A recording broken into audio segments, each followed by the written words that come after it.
Assalamualaikum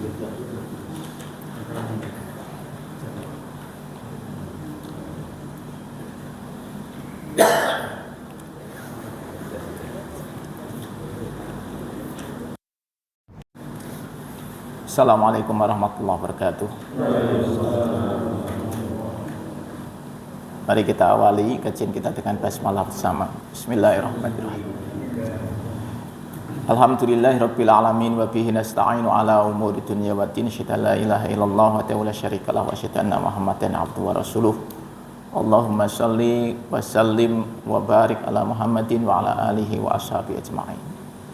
Alhamdulillah, puji syukur kita aturkan kehadirat Allah SWT yang masih memberikan umur kepada kita, membangunkan kita pagi ini dalam kondisi sehat dan memudahkan langkah kita ke masjid ini melaksanakan sholat subuh berjamaah. Insya Allah kita lanjutkan dengan zikir dan tholabul ilmi. Mudah-mudahan Allah catat apa yang kita lakukan pagi ini sebagai amal soleh, diberikan kita perlindungan oleh Allah SWT dan menjadikan hari ini lebih baik daripada sebelumnya. Salawat dan salam kita sampaikan kepada teladan kita Rasulullah Muhammad SAW, keluarga, sahabat dan seluruh pengikutnya yang istiqomah mengikuti sunnah. Mari kita bersama-sama membaca zikir pagi. A'udzubillahi minasyaitonir rajim. Bismillahirrahmanirrahim. Allahu la ilaha illa huwal hayyul qayyum.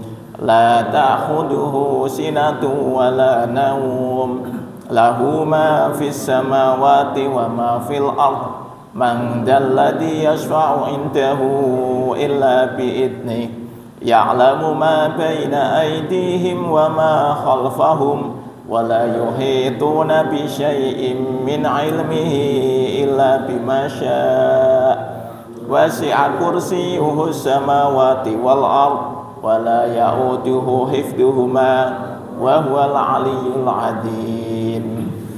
Bismillahirrahmanirrahim.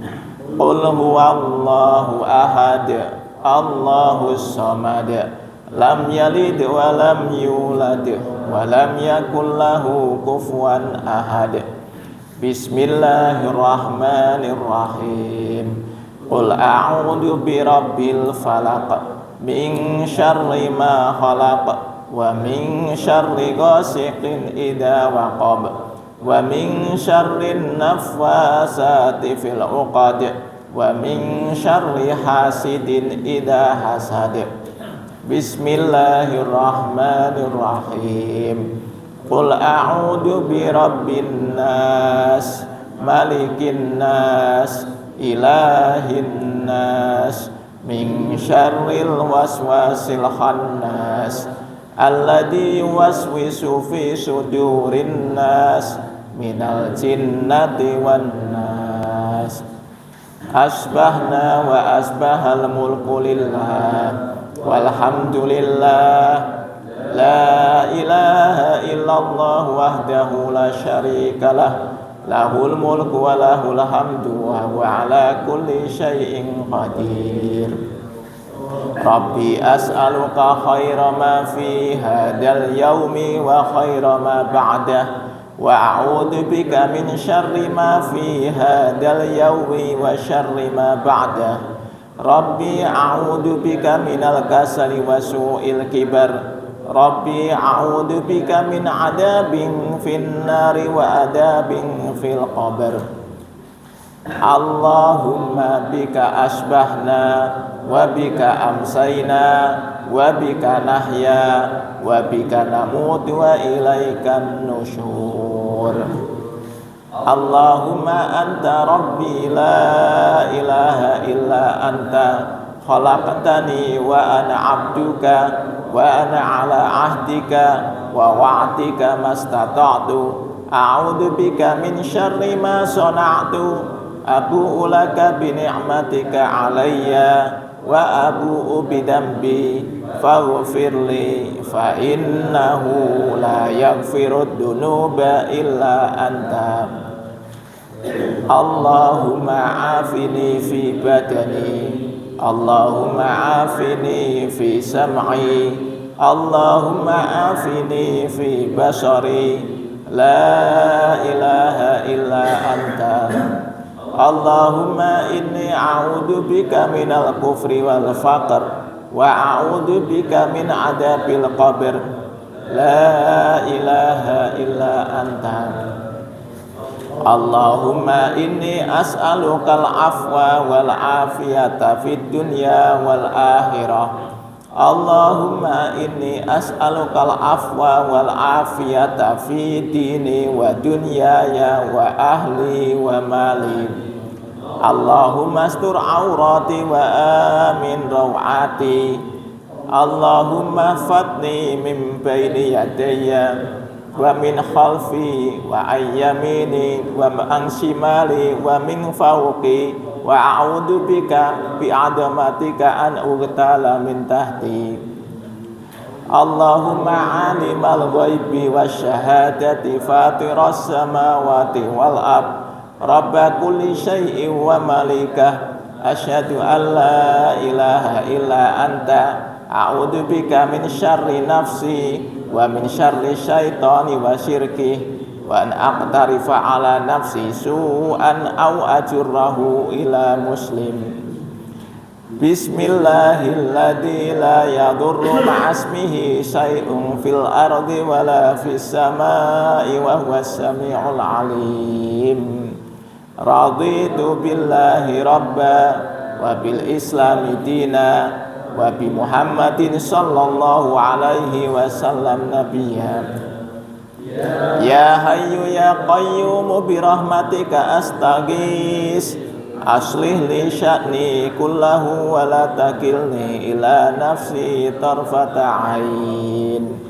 Asbahna ala fitratil islami wa ala kalimatil ikhlas wa ala dini nabiyyina Muhammadin sallallahu alaihi wasallam wa ala millati abina Ibrahim hanifan musliman wa ma kana minal musyrikin. La ilaha illallah wahdahu la syarikalah lahul mulku wa lahul hamdu wa huwa ala kulli syai'in qadir. Subhanallahi wa bihamdihi adada khalqihi wa ridha nafsihi wa zinata arsyihi wa midada kalimatihi. Allahumma inni as'aluka ilman nafi'a wa rizqan thayyiba wa amalan mutaqabbala. Subhanallahi wa bihamdihi astaghfirullah wa atubu ilaihi.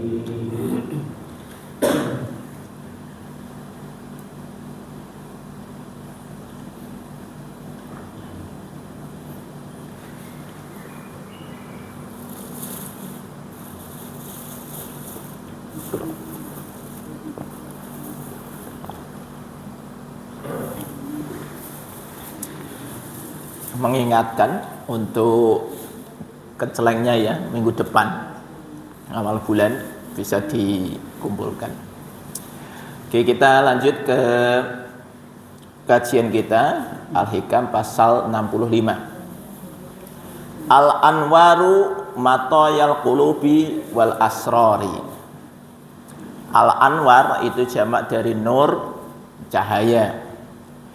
Apa yang dimaksud cahaya di sini adalah ya, kalau kita bahasanya apa ya, cahaya ilahi gitu ya. Artinya kalau kemarin kan kita membahasnya dengan istilah warid gitu ya.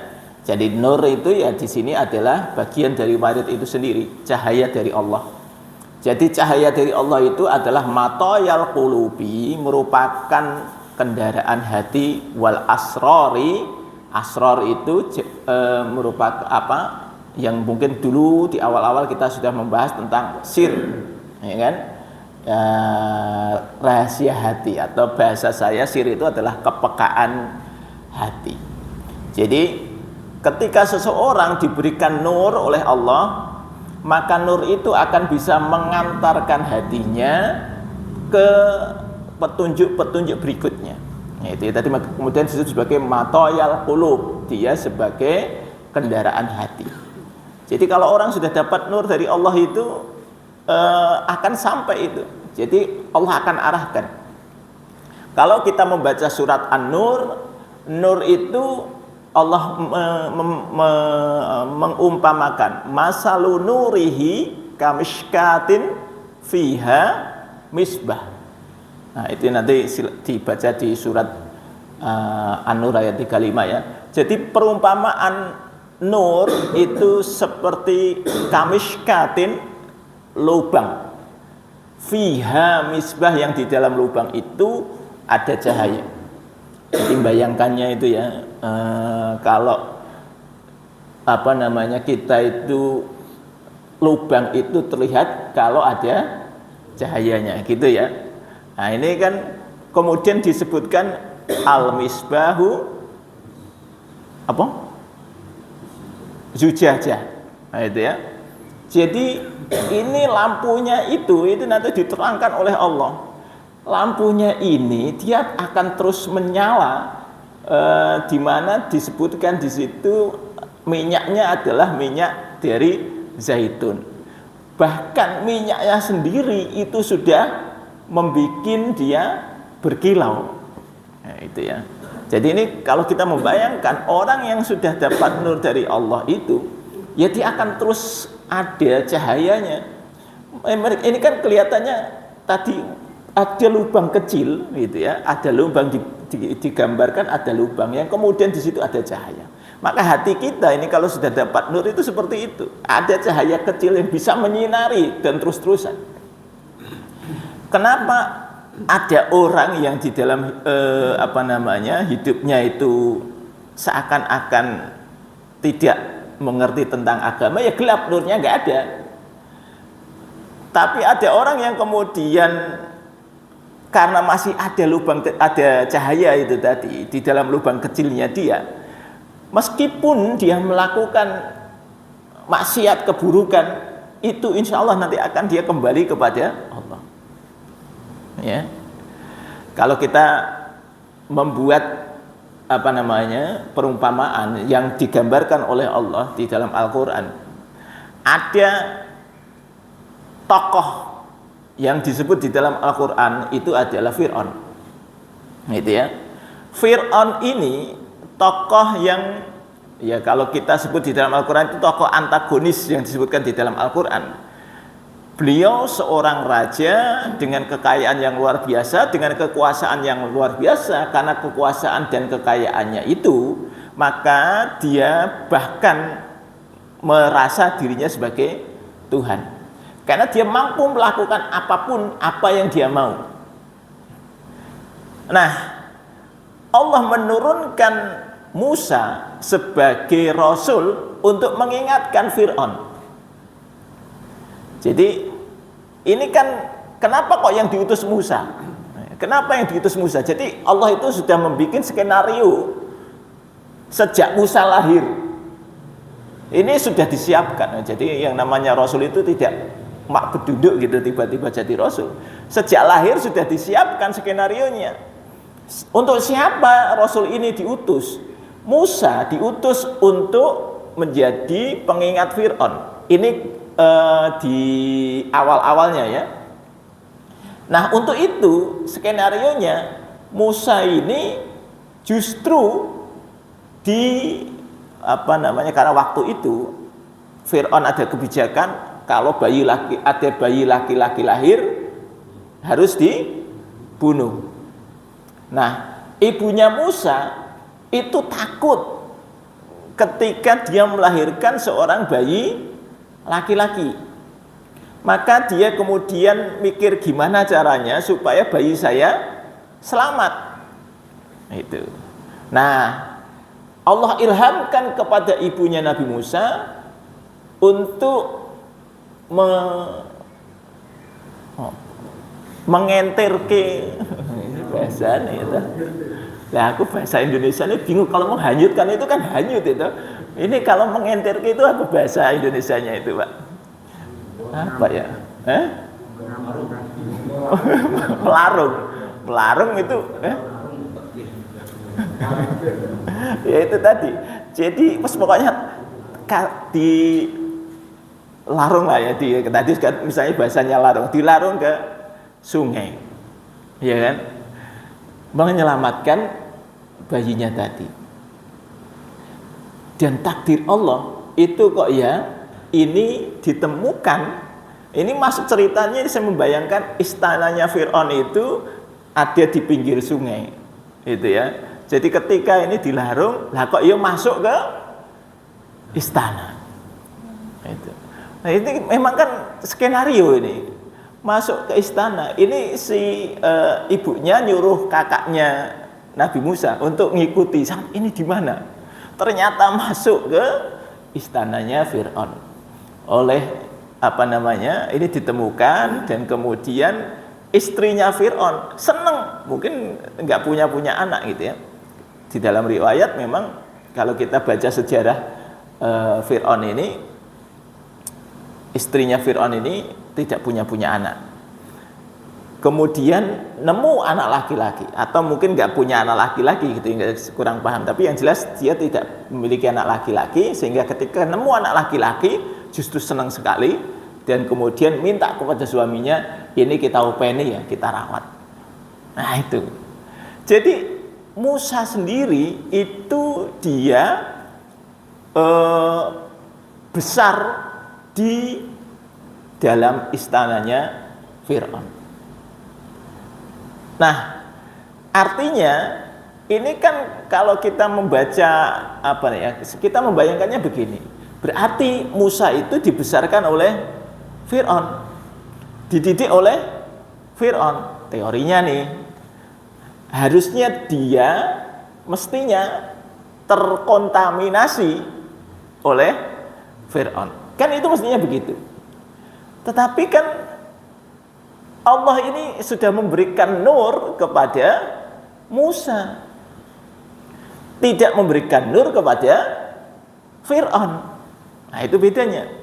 Maka singkat cerita, ketika kemudian Musa ini sudah besar ya, dan kemudian ada peristiwa dia kemudian membunuh orang masih sukunya Fir'aun, dia larilah gitu ya, sampai kemudian sekian tahun kemudian dia disuruh dia balik, dan disitulah dia diangkat menjadi Rasul. Jadi ketika proses pulang baliknya dia ke Mesir, ini Musa diangkat menjadi Rasul. Pada saat dia diangkat menjadi Rasul juga ada kekhawatiran. Lah saya dulu pernah membunuh orangnya Fir'aun. Saya takut nanti dia akan membunuh saya. Tapi Allah sudah mengatakan, aku melihat apa yang terjadi. Jadi sehingga inilah, karena sudah dapat nur dari Allah, ini Musa itu tenang saja menghadapi segala sesuatu, dan yang dihadapi Fir'aun. Pertanyaannya, apakah Allah tidak tahu bahwa Fir'aun itu pasti tidak mau mengikuti Musa? Tahu tidak? Ya tahu dong, itu kan. Lah untuk apa ngutus Musa, pertanyaannya? Ini merupakan sebuah pelajaran bagi kita bahwa ketika ada sebuah kesesatan dan ada orang yang diberikan nur, maka dia punya kewajiban untuk mengingatkan orang yang berada di dalam kesesatan tadi. Hasilnya itu bukan urusan dia. Jadi targetnya Nabi Musa itu bukan membuat Fir'aun menjadi kembali kepada Allah. Ya mengingatkan saja. Tugasnya cuma mengingatkan, karena pada prinsipnya yang memberikan hidayah adalah Allah. Sesudah. Dan itu kemudian ketika Musa memberikan peringatan kepada Fir'aun, tidak ada efeknya. Ya kan? Kenapa? Karena Fir'aun tidak memiliki nur. Ya jadi ketika orang tidak memiliki nur itu gelap. Ketika gelap, dia tidak masuk. Kendaraan menuju cahaya, menuju hidayahnya nggak ada, sirnya, kepekaannya nggak ada. Itu kepekaannya nggak ada, sehingga nggak nyambung ini, frekuensinya ini nggak tembus itu. Kalau frekuensinya tembus, Pak, itu sejelek-jeleknya orang akan kembali kepada Allah. Ini singkat cerita kan sampai kemudian Fir'aun ini ngejar-ngejar Musa dan kemudian ditenggelamkan. Pada saat ditenggelamkan itulah baru kemudian Fir'aun mengatakan, aku beriman kepada Tuhannya Musa. Tapi sudah nggak ada waktu lagi, selesai. Ini sudah selesai jatahnya.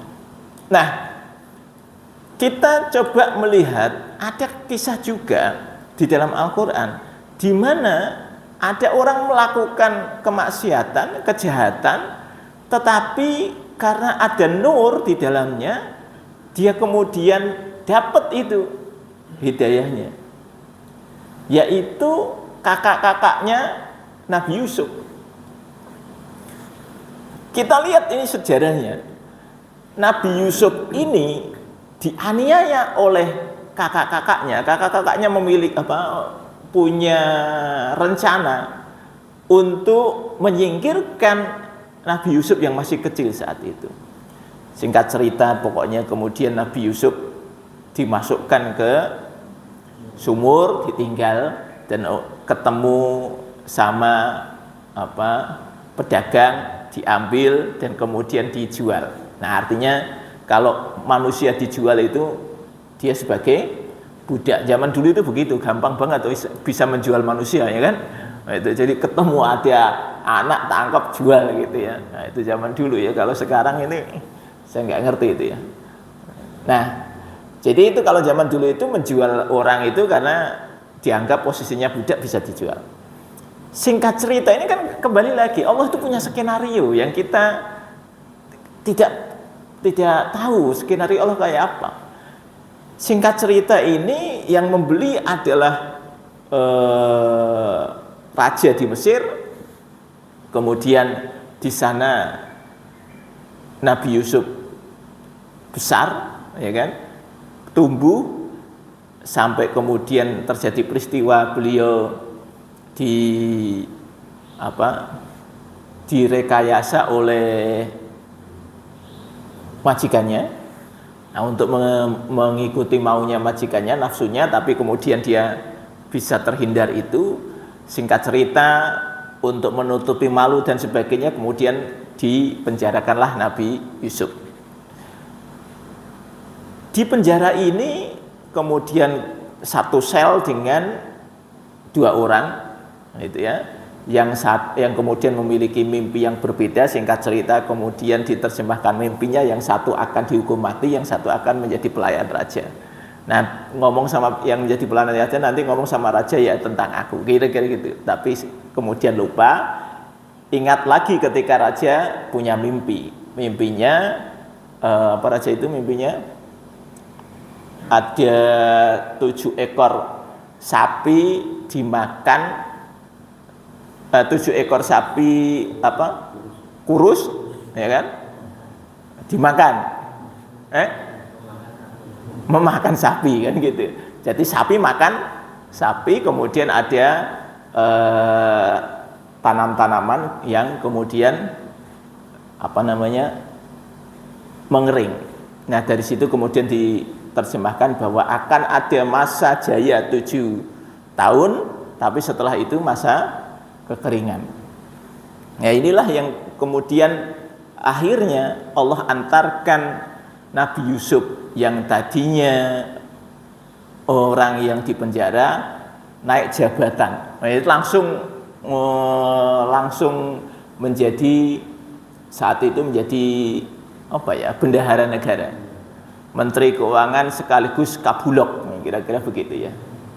Nah, itu ini awal jabatannya ya, Menteri Keuangan dan Kabulok. Dan pada saat terjadi kekeringan itulah saudara-saudara yang menganiayanya dulu itu datang kepada dia, itu untuk ya ini tadi kalau sekarang ada BLT itu ya, mungkin barangkali begitu ya, raskin, gitu ya, ngambil jatahnya raskin gitu. Nah, ini Yusuf tahu, ini kakak saya nih dulu sudah menganiaya saya. Nah, Kak, bedanya ini kan kembali sama-sama orang yang punya nur nih, ini keluarga Nabi Yakub ini. Anak-anaknya itu ada 12 dan Allah takdirkan dapat nur semua. Nabi Yusuf dapat nur, kemudian kakak-kakaknya meskipun menganiaya ada nurnya. Sehingga Nabi Yusuf itu ketika lihat kakak-kakaknya ya tidak ada dendamnya, ya sudahlah itu kakak saya. Gitu kan. Singkat cerita, akhirnya kemudian terbongkarlah identitas Nabi Yusuf. Pada saat itu Nabi Yusuf sudah naik jabatannya lagi, Pak. Sudah tidak menjadi Menteri Keuangan dan Kabulok, tapi sudah naik derajatnya menjadi raja. Ya, jadi ini luar biasa nih perjalanan karir dari Nabi Yusuf ini ya. Dia dari orang yang tidak dikenal, ya tiba-tiba muncul menjadi pejabat dan kemudian akhirnya menjadi raja. Nah, karena akhirnya tahu nih si kakak-kakaknya bahwa Yusuf itu adalah adiknya yang dulu sudah dibuang ke sumur. Pada saat dia tahu itu Yusuf, nah ini karena kakaknya ada nur di dalamnya, dia pernah bermaksiat. Dia merasa saya berdosa ya. Dulu saya pernah menganiayanya adik saya. Maka ketika dia balik kepada bapaknya, apa yang dia katakan kepada bapaknya, kepada Nabi Yakub? Ayah, tolong mintakan ampunan kepada Tuhanmu karena kami sudah berbuat dosa. Nah itu, Pak. Jadi orang kalau ada nurnya, dia melakukan kesalahan, diingatkan, itu kerasa. Tapi kan kalau orang yang nggak ada nurnya itu diingatkan, ngeyel, Pak. Nah, kan gitu ya. Ada orang salah, diingatkan, ngeyel. Nah, itu. Ya, makanya bersyukur kita ini kalau masih ada kepekaan itu, berarti nurnya ada, nur Allah itu ada. Berarti kalau kita ini terus kok diingatkan orang dan kita sadar, alhamdulillah. Tapi kalau diingatkan ngeyel itu kayak Fir'aun. Fir'aun itu diingatkan ngeyel. Tapi ini ada orang diingatkan dia salah. Oh iya saya salah. Ya udah. Salah itu apa yang dilakukan? Yang minta ampun dong. Betapa banyak orang di sekitar kita yang dia diomongi ini salah, tapi kemudian mencari pembenaran. Orang-orang yang kemudian mencari pembenaran itu, ketika dia melakukan satu kesalahan, akan muncul kesalahan berikutnya. Itu ya, sama seperti orang yang bohong. Orang yang bohong itu, dia untuk menutupi kebohongannya, dia akan melakukan kebohongan berikutnya.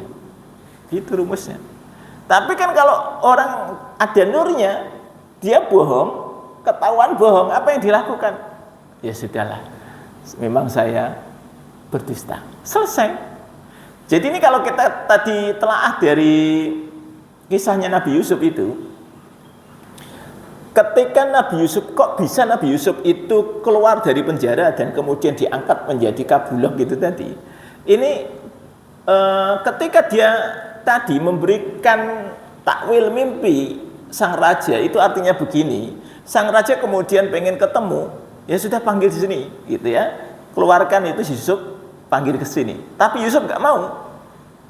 Kata Yusuf, tolong sampaikan kepada raja, ini urusannya saya dulu dengan para perempuan-perempuan itu gimana ceritanya, dikelirkan dulu, ya kan? Jadi itu yang diinginkan Yusuf. Maka kemudian raja bertanya kepada istrinya. Nah ini kan karena dulu kasusnya kan gini, kenapa kok sampai Yusuf di penjara? Karena Yusuf saat itu, kan ini terkenal Yusuf ini orang yang ganteng banget gitu ya. Ini nek bintang sinetron gitu nggak tahu lah, pokoknya orang yang paling ganteng saat itu. Sehingga istri raja itu tergila-gila.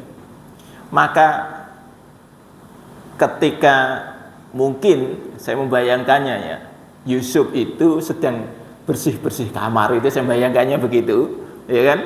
Kemudian si istri raja ini langsung mengunci kamar itu.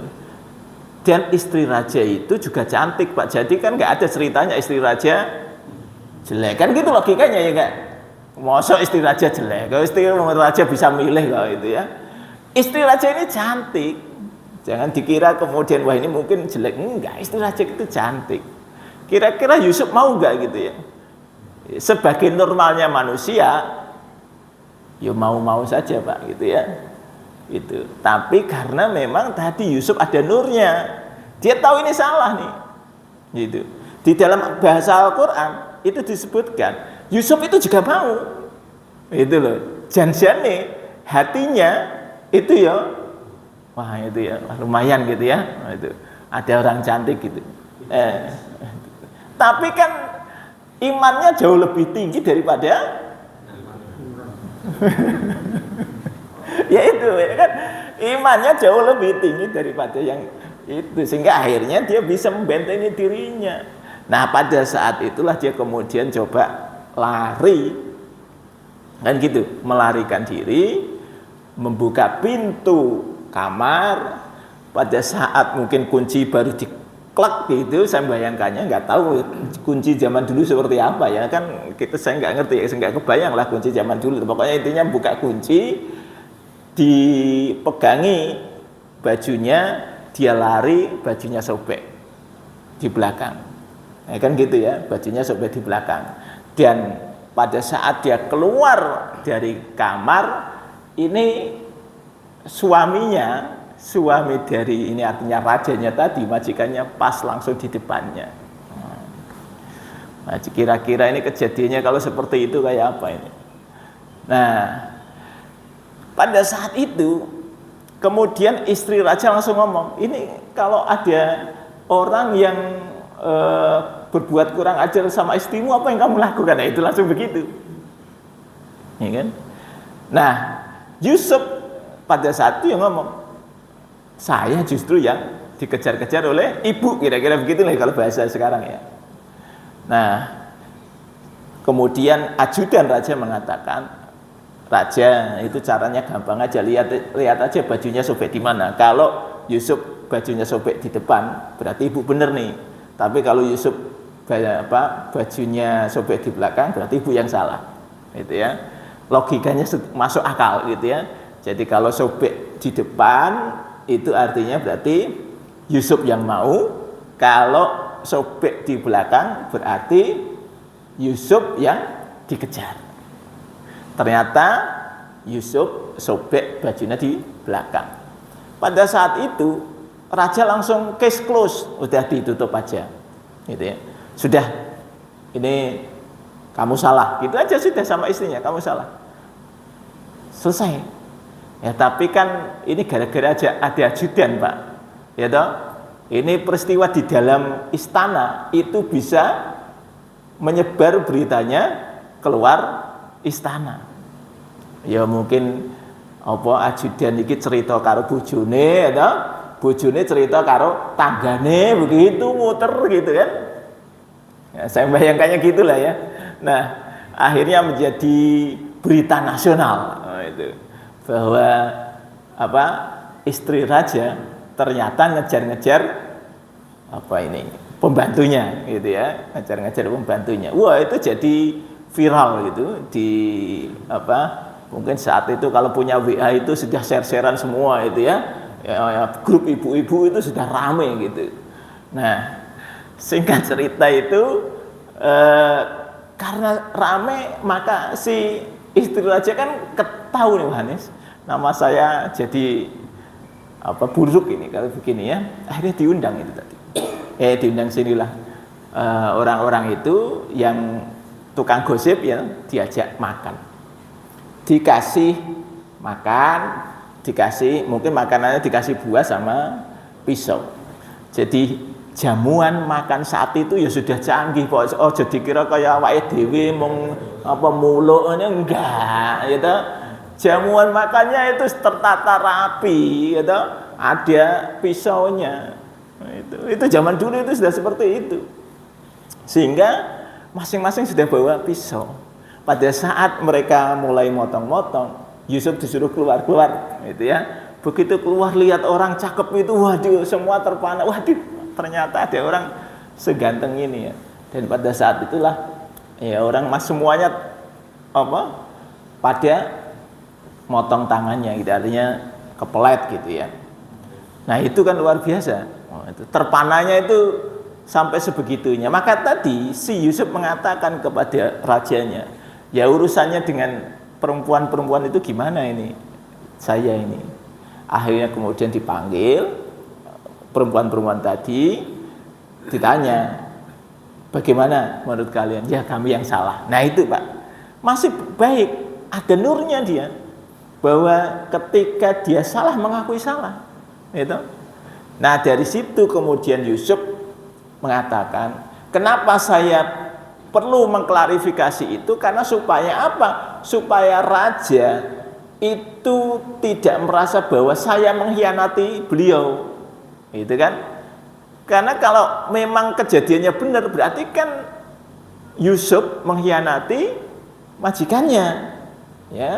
Tapi itu yang ingin dikelirkan. Jadi saya ingin mengklarifikasi supaya saya tidak dianggap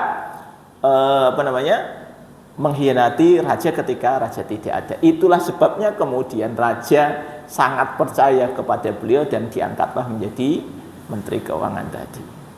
Nah, ini kalau kita bicara kondisi kita hari ini, Pak, ya, bersyukurlah mungkin yang kumpul di sini. Kenapa kok bisa kumpul di sini? Ya kan ada nurnya. Nur mengantarkan tadi, kita ini kan kemudian hati ini menjadi tergerak. Kalau nggak ada nur, hatinya nggak tergerak. Tapi karena ada nur, hatinya tergerak. Sehingga nanti ketika kita menghadapi situasi apapun, Pak, karena ada nur, insya Allah Allah akan jaga. Nur itulah yang menjaga diri kita, karena dia membuat hati kita itu peka. Oh ini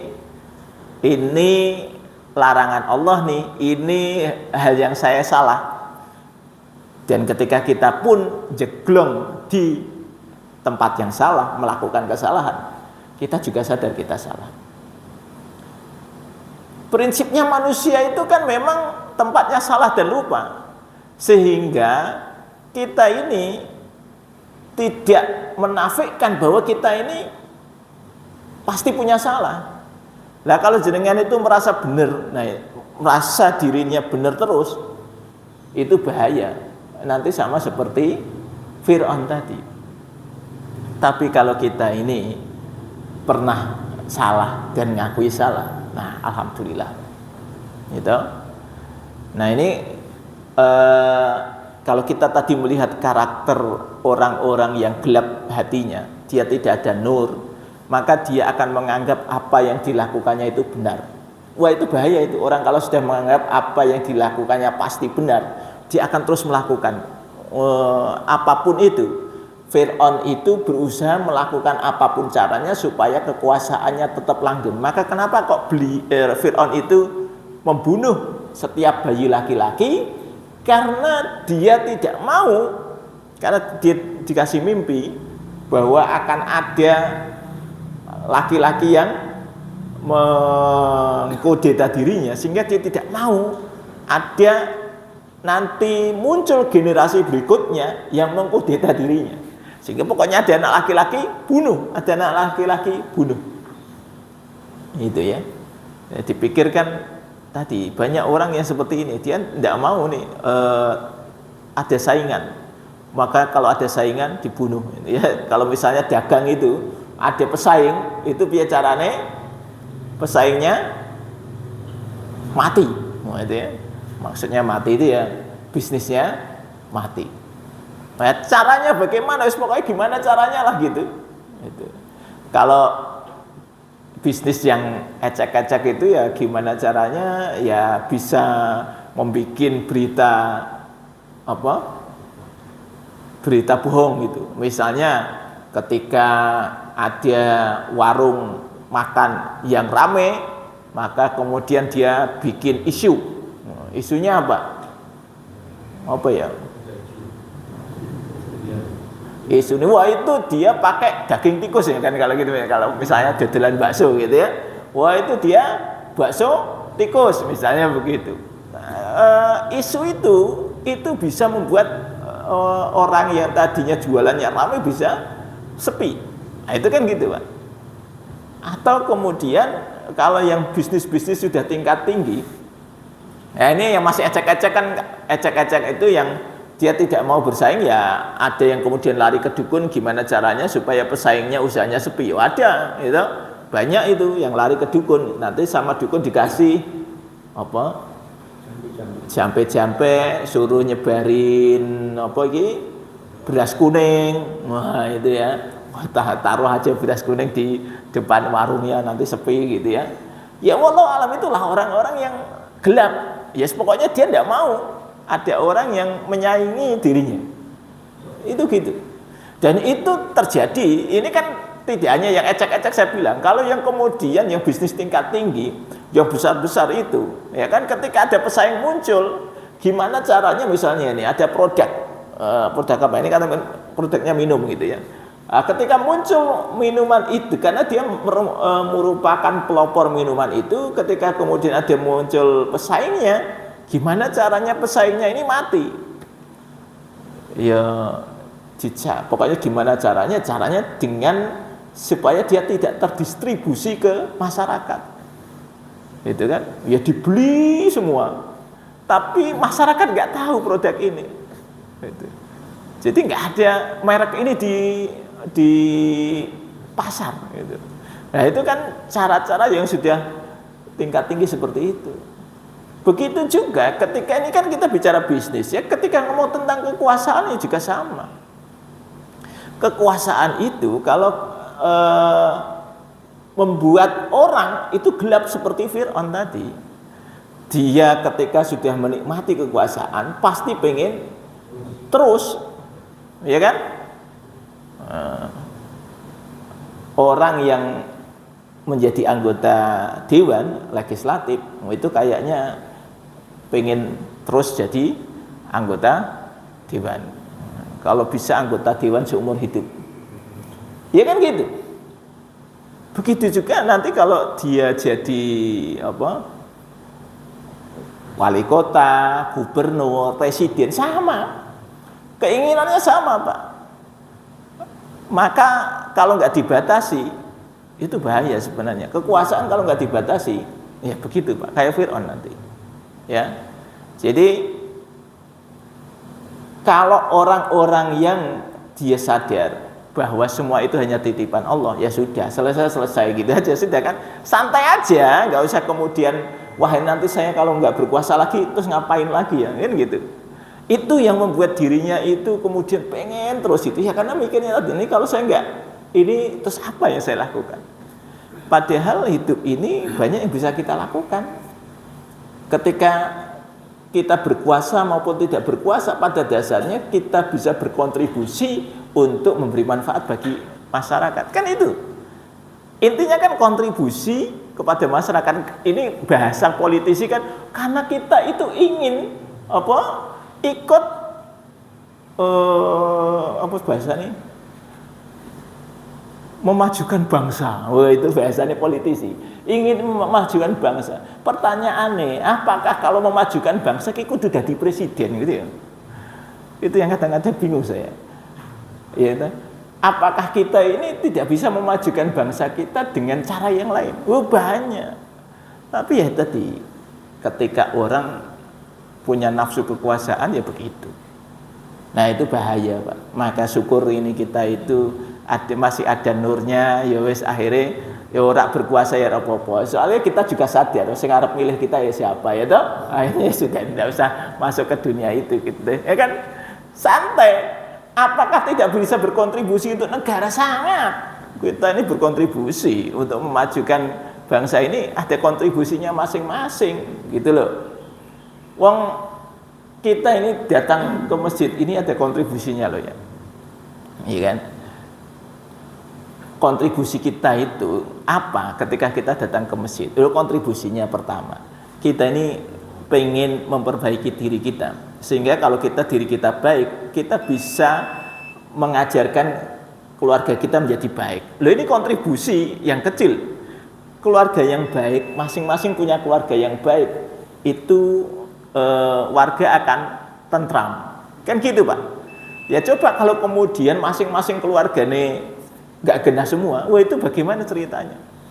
Jadi kedamaian sebuah negara itu diawali dari kedamaian rakyatnya, kan gitu kan?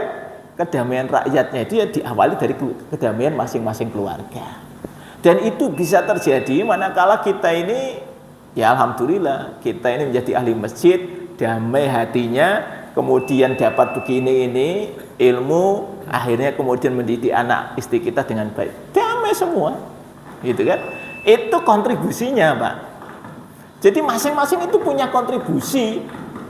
Kalau dianggap kecil atau besar itu kan hanya penilaian saja. Tapi pada dasarnya